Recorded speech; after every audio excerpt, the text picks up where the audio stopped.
Guys వచ్చేసా అసలు మొన్న చేయి లుక్ రిలీజ్ చేసినప్పుడు ఒకటే వీడియో చేసిన నేను. అదేవిధంగా ఇవాళ ఫస్ట్ లుక్ వచ్చిన తర్వాత కూడా ఒక్క వీడియోనే చేద్దామని అనుకున్నా.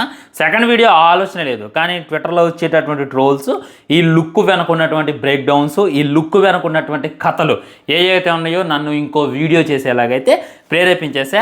ఈరోజు చెప్తా ఈ విధమైనటువంటి లుక్ రివీల్ చేయడానికి గల కారణం ఏంది, మరి ఫుల్ మూవీ అన్న ఈ విధంగానే ఉంటాడా, అండ్ ఈ లుక్లో ఇంకా డెప్త్ మనం చూడాల్సినవి ఏమున్నాయి అనేటటువంటిది డీటెయిల్గా చెప్పేటటువంటి ప్రయత్నం చేస్తా. ఫస్ట్ ట్రోల్స్ గురించి మాట్లాడతాను అనమాట. ట్రోల్స్ ఒకసారి చూడండి, ఒకసారి క్లిప్ వినండి. నీ అన్ని ప్రశ్నలకి సమాధానం బడా బేటా రాఖా. పదండి హిందుస్థాన్ వెళ్దాం. ఈ క్లిప్లు విన్నారు కదా, ఎందులోదిరా అని చెప్పి గుడ్డలు దించేసుకోమాకండి. మన మెహర్ రమేష్ ఎన్టీఆర్ అన్న శక్తి మూవీలోది. శక్తి మూవీలో చూసుకున్నట్లయితే సోను సూద్ వైఫ్ అదో పెద్ద కథలేండి. సో సోను సూద్ ఇంకొకడు ఉంటాడు అనమాట, బండోడు, మొత్తం గడ్డపార దింపినా కానీ వాడు ఇదే కదా, వాడు బండోడు అనమాట, గుండోడు. వాడి పేరు కూడా రాఖానే. సో అక్కడి నుండే ఇన్స్పైర్ అయ్యి అట్లీ రాఖా అనేటటువంటి టైటిల్ పెట్టారు అని చెప్పి కొంతమంది అయితే మాట్లాడుతున్నారు. మరి దాంట్లో నిజమంతా. ఒకసారి మీరు స్పాటిఫైకి వెళ్ళి రాఖా మ్యూజిక్ అని చెప్పి కొట్టండి, లేదా రాఖా బీజం అని చెప్పి కొట్టండి. కరెక్ట్గా నిమిషం 50 సెకండ్లో ఒక మ్యూజిక్ ఉంది, మామూలుగా లేదు. నాకు తెలిసి వీళ్ళు టీజర్ని రిలీజ్ చేద్దాం అనుకున్నారు, గ్లిమ్స్ని రిలీజ్ చేద్దాం అనుకున్నారు, కానీ కుదరక కొన్ని కారణాల వల్ల వీళ్ళు ఈ యొక్క లుక్ని రిలీజ్ చేశారు. అసలు ఆ మ్యూజిక్ వినండి, మీకైతే మామూలుగా అనిపిస్తుంది అనమాట. ఎవర్రా అనిరుద్ధు, ఎవర్రా ఏఆర్ రెహమాన్, ఎవర్రా తమన్, ఎవర్రా డిఎస్పి అని చెప్పి ఖచ్చితంగా ఉంటారు. ఆ రేంజ్లో అయితే మ్యూజిక్ అదైతే ఉందన్నమాట. ఇంకా డీటెయిల్గా ఆ మ్యూజిక్ గురించి, ఆ మ్యూజిక్ డైరెక్టర్ గురించి తర్వాత మాట్లాడుకునేటటువంటి ప్రయత్నం చేద్దాం. ఇంకా చాలామంది ఇది కాపీ చేసేసారు, లైక్ మన కాశ్మోరాలో చూసుకున్నట్లయితే ఈ విధమైనటువంటి లుక్కే, అండ్ ఆల్రెడీ ఇంకొన్ని సినిమాల నుండి కాపీ కొట్టారు అని చెప్పి, అండ్ రాక్షసుడు అని అంటున్నారు. వీటన్నిటి గురించి ఈరోజు ఈ వీడియోలో డీటెయిల్గా మాట్లాడుకునేటటువంటి ప్రయత్నం చేద్దాం ఫ్రెండ్స్. ఫస్ట్ ఈ లుక్ని బ్రేక్ డౌన్ చేయలే, కానీ చాలా అంటే చాలా డీటెయిల్స్ ఉన్నాయన్నమాట. ఇది చూసుకున్నట్టయితే ఫుల్ లుక్ మీకైతే ఎక్కడా కూడా కనపడదు. నేను గ్రాక్ని అడిగితే నాకైతే ఈ విధంగా ఒకసారి ఫుల్ లుక్ చూపి అమ్ముడు అంటే చూపించేటటువంటి ప్రయత్నం చేసింది.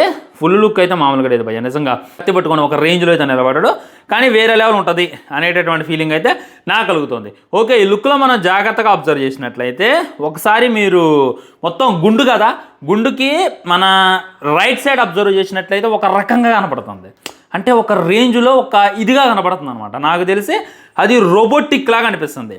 ఇప్పుడు అక్కడ ఏదైనా మెమరీ ఉందా, లేకపోతే అక్కడ ఏమైనా పెన్ డ్రైవ్ ఉందా, లేకపోతే అక్కడ ఏమైనా హార్డ్ డిస్క్ ఉందా అనేటటువంటి ఫీలింగ్ వస్తుంది. హ్యూమన్ స్కల్ లాగైతే లేదు, హ్యూమన్ చర్మం లాగైతే లేదు, ఒక జంతువు చర్మం లాగో లేదనమాట. అది ఒక రోబోటిక్గా ఉంది. అంటే మ్యాక్సిమం ఇది రోబోనా అనేటటువంటి ఫీలింగ్ కూడా నాకైతే వచ్చేస్తుంది అనమాట.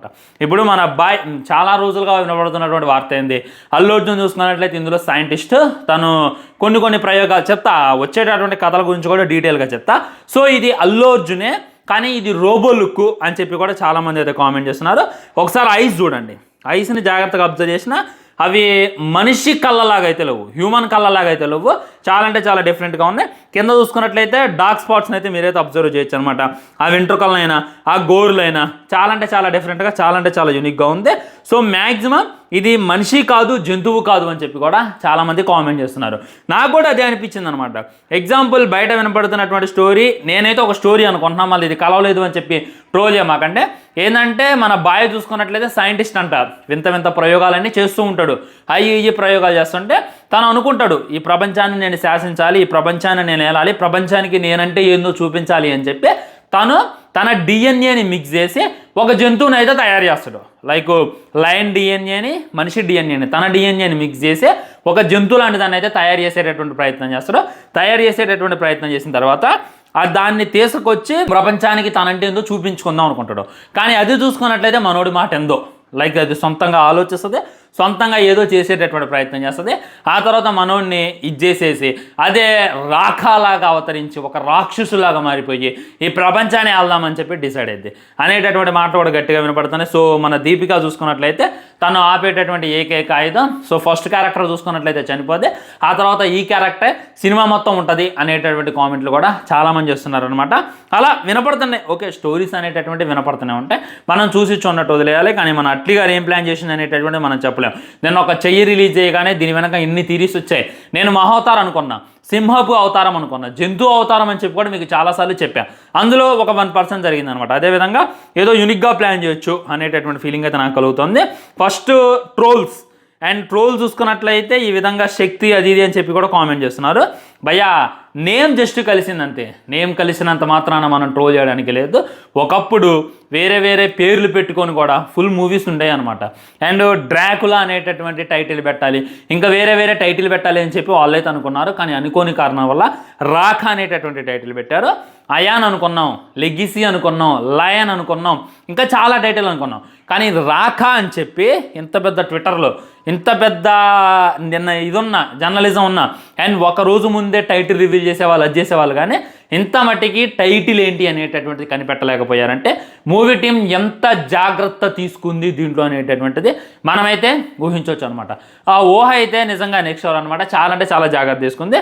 అండ్ కాపీ ఈ విధంగా పెట్టడం ఏదైతే ఉంది, ఇది కాపీ, ఇది క్యాష్మోర్ అంటున్నారు కదా. ఒకసారి లుక్ అబ్జర్వ్ చేయండి. ఇది చూసుకున్నట్లయితే ఇది మన అల్లు అర్జున్దే.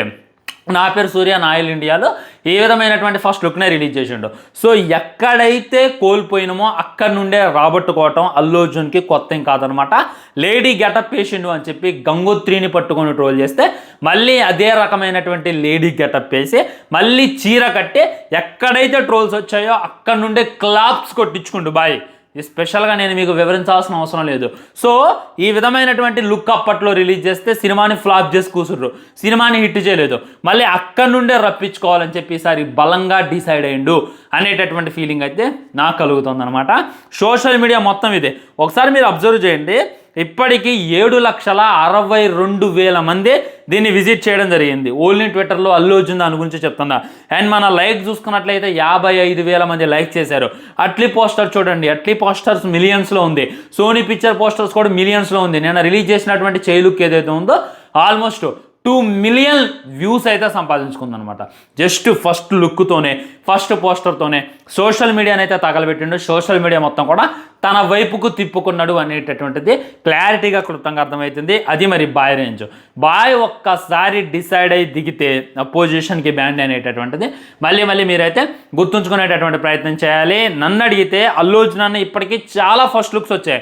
పుష్ప 1 ఫస్ట్ లుక్ వచ్చింది, పుష్ప 2 ఫస్ట్ లుక్ వచ్చింది, సన్ ఆఫ్ నా పేరు సూర్య, నా ఇల్లు ఇండియా ఫస్ట్ లుక్ వచ్చింది, son of Satyamurthy and race గుర్రం, అంతకుముందు వచ్చిన సరైనోడు, వీటన్నిటి ఫస్ట్ లుక్స్తో పోలిస్తే ఈ ఫస్ట్ లుక్ ఏదైతే ఉందో చాలా అంటే చాలా యూనిక్గా ఉంది, చాలా అంటే చాలా కొత్తగా ఉంది. ఏ జోనర్ని అయితే అల్లు అర్జున్ టచ్ చేస్తాడో, టచ్ చేయడు అని చెప్పి మనం అనుకున్నామో దాన్ని అయితే టచ్ చేసి దాన్ని చీల్చి చెండాడబోతున్నాను అనమాట. గుండు లుక్కు ఏ హీరో కొంట చెప్పండి డేరు. అప్పుడెప్పుడు మనో హీరోలు ట్రై చేయరు, చాలామంది ట్రోల్ చేస్తున్నారు అనమాట. బాగలేదుగా, అలా ఉంది ఏంది లుక్, ఇలా ఉంది ఏంది, అల్లు అర్జున్ అలా ఉండి ఎలా ఉండని. కానీ ఒకటైతే నేను చెప్తున్నా, ఇలాంటి లుక్ ట్రై చేయాలి అని అంటే మట్టికి ఖచ్చితంగా డేర్ అండ్ డాషింగ్ చాలా అంటే చాలా అవసరం. మీరు ఒకసారి చూడండి, ప్రశంస వస్తున్నాయి, క్లాప్స్ వస్తున్నాయి, క్లాప్స్తో పాటు తిట్లు కూడా వస్తున్నాయి అనమాట, ట్రోల్స్ కూడా వస్తున్నాయి. అవన్నీ అల్లు అర్జున్కు తెలుసు. ఒక నవ్వు నవ్వితేనే పచ్చిగా ట్రోల్ చేస్తారు, ఒక మాట మాట్లాడితేనే దాని మీద తీగరాగి ట్రోల్ చేస్తారు. నేనేదైనా అంటే నా ఫ్యాన్స్, నా ప్రాణం, మీరు లేనిది నేను లేను, నేను నా ఫ్యాన్స్ చూసే హీరోనయ్యా అని చెప్పి ఒక్క మాట అంటేనే ఎంతమంది వచ్చి మురిగారు అనేటటువంటి చూసాం. ఈ విధంగా బాయ్ నోటి నుండి ఒక మాట వచ్చినా, ఒక నవ్వు వచ్చినా అంత ట్రోల్ చేస్తారు. ఆయన డేర్ అండ్ డాషింగ్గా ఎలా లుక్ రివీల్ చేయాలి, ఎలా ఫస్ట్ లుక్ దింపాలి అని అంటే మట్టికి జీలో చాలా అంటే చాలా దమ్ ఉండాలి అండ్ చాలా అంటే చాలా కాన్ఫిడెన్స్ ఉండాలి. ఆ కాన్ఫిడెన్స్ అయితే బాయ్కి పుష్కలంగా ఉంది అనేటటువంటిది క్లారిటీగా అర్థమవుతుంది ఫ్రెండ్స్. ఇది అనమాట డీటెయిల్గా చెప్పాలి అని అంటే. సో దీని మీద మీ కామెంట్ ఏంటి? ట్రోల్ చేసే వాళ్ళని ట్రోల్ చేయనండి భయ్యా, ట్రోల్ మాత్రమే చేయగలరు. కానీ అల్లు అర్జున్ అన్న కొట్టినటువంటి రికార్డు వాళ్ళ హీరో సగం కూడా కొట్టలేరు అనేటటువంటిది మళ్ళీ గుర్తుంచుకోండి. ఇంకా బర్త్డే రోజు బర్త్డే విష్ చేయండి. అందరూ విష్ చేశారు. రామ్ చరణ్ గారు విష్ చేశారు, మెగాస్టార్ చిరంజీవి గారు విష్ చేశారు, అండ్ సాయి తరణ్ తేజ్, వరుణ్ తేజ్ వీళ్ళంతా కూడా మంచిగా విష్ చేశారు. వాళ్ళు ఒకటే డిప్యూటీ సీఎం పవన్ కళ్యాణ్ గారు కూడా విష్ చేశారు. మీకేం పుట్టింది, మీరెందుకు పర్సనల్గా తీసుకుంటారని చెప్పి నేను అడిగేటటువంటి డైరెక్ట్ క్వశ్చన్. ఉంటాం మరి. ఛానల్ని సబ్స్క్రైబ్ చేసుకొని వీడియో లైక్ చేయండి, వీడియో షేర్ చేయండి. వందే మాత్రం. జై హింద్.